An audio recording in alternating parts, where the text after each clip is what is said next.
تو یہ علامت ہوتی ہے اس بات کی کہ اللہ رب العزت راضی ہیں اور اللہ نے پہلے والی عبادت کو قبول کیا ہے. اسی طریقے سے نماز کے اندر یا دعا کے اندر اگر آپ کے دل میں خشیت کے اندر اضافہ ہو رہا ہے، ان الصلاۃ تنہی عن الفحشاء والمنکر، آپ گناہوں سے بچتے چلے جا رہے ہیں، اس کا مطلب ہے کہ نمازیں آپ کی قبول ہو رہی ہیں. دوسرا سوال تھا قضاء عمری سے متعلق. اس کا جواب یہ ہے کہ قضاء عمری جو نمازیں رہ جاتی ہیں ان نمازوں کو ادا کرنا لازم ہے. ذمے سے آپ اس وقت تک بری ذمہ اور فارغ اور ساقط ذمہ نہیں ہو سکتے جب تک کہ آپ ان نمازوں کو ادا نہ کریں، چاہے وہ کتنے ہی عرصے کی کیوں نہ ہو.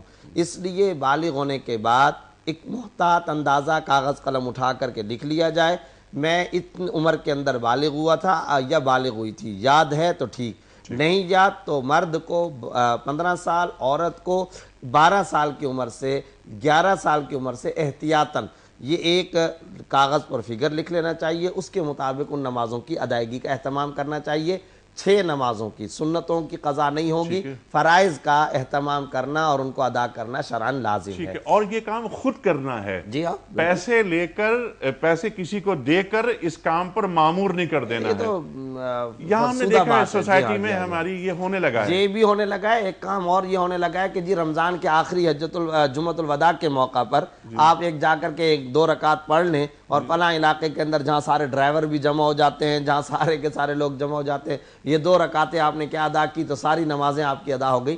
یہ خلاف شریعت تصور ہے، اس کی دین میں کوئی اصل نہیں ہے. نماز پڑھیں اور مسکینوں کو کھانا کھلائیں. شاہد صاحب کا سوال آیا تھا، ذرا اس کی وضاحت فرمائیں. اس کے بارے میں انہوں نے کہا کیا ہوٹل کے باہر جو لوگ ہوتے ہیں کیا ان کو، جواب اس کا یہ ہے مختصراً کہ ان کو کھانا کھلا سکتے ہیں، کھلانا چاہیے. دیکھیں اطعموا الطعام کا قرآن کریم کے اندر جہاں کہیں حکم ہے اس کے اندر یہ بہت اہم بات ہے کہ مستحق زکوٰۃ ہونے کی قید نہیں ہے. زیادہ سے زیادہ اگر وہ غنی یا غیر مستحق زکوٰۃ بھی ہو تب بھی کھانا کھلانے کا اپنا ایک بہت بڑا درجہ اور مقام بلند ہے. کھانا کھلانے کی انتہائی سخت فضیلت، زبردست فضیلتیں ہیں، ان فضائل کو حاصل کرنا چاہیے. میں ایک چھوٹی سی بات ذکر کرنا چاہتا ہوں، پھر اگر آپ کوئی اور کال لینا چاہیں، ڈاکٹر صاحب سے بات کرنا چاہیں تو ضرور کیجئے. مما رزقناہم ینفقون، تشنا رہ جائے گا، 2 پہلو سامنے آنے چاہیے. یہاں پر ہے مما رزقناہم ینفقون. مما یہ لفظ بتا رہا ہے کہ پورا رزق اللہ کے راستے میں خرچ کر دو، یہ اللہ کا مطالبہ نہیں ہے. رزق میں سے کچھ خرچ کر دو تو بھی تم انشاءاللہ متقین کی صفات کے اندر آ جاؤ گے. دوسرا پہلو جو ڈاکٹر صاحب بھی ارشاد فرما رہے تھے، رزقناہم، جو ہم نے تم کو دیا. اس مفہوم کو بہت وضاحت کے ساتھ اللہ تعالیٰ نے بیان کیا. نحن قسمنا بینہم معیشتہم فی الحیات الدنیا، ہم نے لوگوں کو رزق دیا ہے. سوشلزم کا تصور کیا ہے، اسی طریقے سے کیپٹلزم کا تصور کیا ہے. سوشلزم کا یہ کہ سارے مال کا اسٹیٹ مالک، حکمران مالک اور ریاست مالک، اور کیپٹلزم کے اندر کیا ہے، انسان خود تمام کے تمام مال کا مالک ہے. اسلام کا تصور یہ کہ مال کا اصل مالک جو ہے وہ اللہ رب العزت ہے. مما رزقناہم نحن قسمنا بینہم معیشتہم. اب ہونا تو یہ چاہیے جب یہ سارا رزق اللہ کا دیا ہوا ہے، اسی کی عطا ہے، تو اگر وہ اللہ یہ کہہ دے سارا خرچ کر دو تو کر دینا تھا. لیکن اللہ تعالیٰ کا فضل و کرم، شفقت و مہربانی اور احسان کہ مما رزقناہم ینفقون، اس میں سے کچھ بھی خرچ کر لو اللہ تعالیٰ قبول فرما لیتے ہیں. ایک بات یہ ذہن میں رکھنی چاہیے، جیسے اقامت صلاۃ، نماز کو قائم کرنا ایک اہم ترین فریضہ ہے اور اس کا ایک بہت بڑا بلند مقام ہے. مما رزقناہم ینفقون، یاد رکھیے کہ مال کو خرچ کرنا، اللہ رب العزت نے ایک اور جگہ پہ فرمایا کون ہے من یقرض اللہ قرضا حسنا، کہ اللہ کو قرضہ کون دے گا. انسانوں کو حکم تو یہ ہے کہ جب تم کسی سے قرضہ لو تو واپس ضرور دیا کرو. تو اگر میں اللہ کے راستے میں خرچ کرتا ہوں، کیا اللہ تعالیٰ غیور ذات رکھے گی؟ کبھی نہیں. وہ اس کو کئی گنا بڑھا چڑھا کر کے دے گی. گویا اللہ نے یہ قرض لیا. پھر فرمایا مثل الذین ینفقون اموالهم فی سبیل اللہ کمثل حبۃ انبتت. اب کیا ہے، 1 گنا 2 گنا، اور پھر واللہ یضاعف، اللہ کئی گنا بڑھاتا چلا جاتا ہے. تو یہ انفاق فی سبیل اللہ کی فضیلت ہے جو جگہ جگہ قرآن میں بیان ہوئی. بالکل ٹھیک ہے. لاسٹ منٹ ہے، میں چاہتا ہوں کنکلوڈ کرواؤں ڈاکٹر سرفراز ایوان صاحب سے، لیکن جو 2-3 باتیں ابھی رہ گئی ہیں وہ میں چاہوں گا کل آپ کے سامنے سوال یہ رکھوں، اور کل بھی آپ تشریف لائیں گے ہمارے پروگرام میں. انفاق کے حوالے سے پھر آپ نے بات کی تھی کہ یہ مالی عبادت کے ساتھ ساتھ جانی عبادت بھی ہے، تو وہ جانی عبادت کیسی ہے یہ وہ بھی ہم آپ سے پوچھیں گے. ڈاکٹر صاحب اس پروگرام کو کنکلوڈ کیجئے، اور کسب حلال پہ انشاءاللہ کل بات کریں گے، اور کل میری گزارش یہ ہے کہ آپ کل بھی تشریف لائیں انشاءاللہ. ڈاکٹر صاحب لاسٹ منٹ. بسم اللہ الرحمن الرحیم. یقینی بات ہے کہ متقین کے لیے جو یہ صفات متعین کی گئی ہیں، اس میں جہاں اقامت صلاۃ ہے وہاں انفاق فی سبیل اللہ بھی ہے، اور انفاق فی سبیل اللہ بہت بنیادی تقاضا ہے. جب امت کی ضرورت زکوٰۃ کی نسبت زیادہ بڑھ جائے تو پھر یہی ہے کہ یسألونک ماذا ینفقون، کس پر کتنا خرچ کریں، قل العفو، جو زائد ضرورت ہے وہ خرچ کر دیں. اور یہ خرچ کرنا جو ہے اس کے لیے بھی خاص طور پر ایک ترتیب بتائی ہے.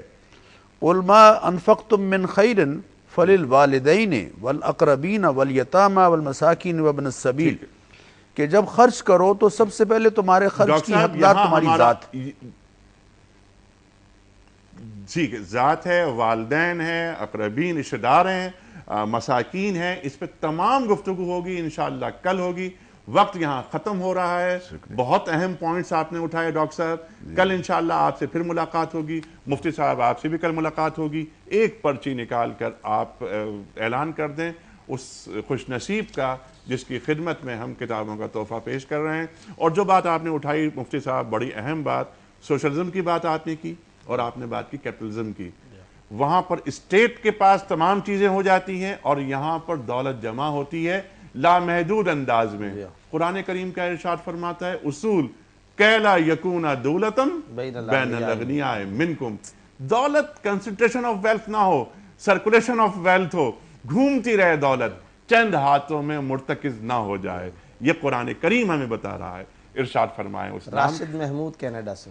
راشد محمود صاحب کینیڈا سے آپ کی خدمت میں دنیا ٹی وی کی جانب سے کتابوں کا تحفہ. کل جو پوچھا سوال میں نے آپ سے خدمت میں جو رکھا تھا اس کا درست جواب، اور آج کا سوال، کل سوال یہ تھا کہ سبت والدین کی بے حرمتی کرنے والوں کو اللہ نے کیا سزا دی؟ صحیح جواب بندر بنا دیا. آج کا سوال نوٹ فرما لیجئے. کن لوگوں کے بارے میں قرآن کریم میں بیان ہوا ہے کہ مرنے کے بعد بھی ان کو رزق ملتا ہے؟ 3 آپشنز: زکوٰۃ ادا کرنے والے، اللہ کی راہ میں شہید ہونے والے، یا باقاعدگی سے نماز پڑھنے والے. درست جواب روانہ فرمانے کے لیے ہمارے فون نمبرز اسکرین پر موجود ہیں: 00922134300 00980 اور 981. ہمارا ای میل ایڈریس ہے ps@dunyatv.tv اور ہمارا SMS کا نمبر 3031. پروگرام کا اختتام ہوتا ہے آج کی بات پر. قول ہے صاحب نہج البلاغہ حضرت علی مرتضیٰ کرم اللہ وجہہ کا. آپ فرماتے ہیں کہ جھوٹے آدمی کو اپنا دوست مت بناؤ، جھوٹے آدمی کو اپنا دوست مت بناؤ، وہ تمہیں ایک سراب کی طرح دھوکے اور فریب میں رکھے گا. جو چیز دور ہوگی اسے تمہاری نظروں کے قریب بنا کر پیش کرے گا، اور جو چیز قریب ہوگی اسے دور بنا کر سامنے لائے گا. خواتین و حضرات، انیق احمد کو اجازت. جہاں بات آج رکی ہے انشاءاللہ کل وہیں سے آغاز کریں گے. وَمِمَّا رَزَقْنَاهُمْ يُنْفِقُونَ. خدا حافظ.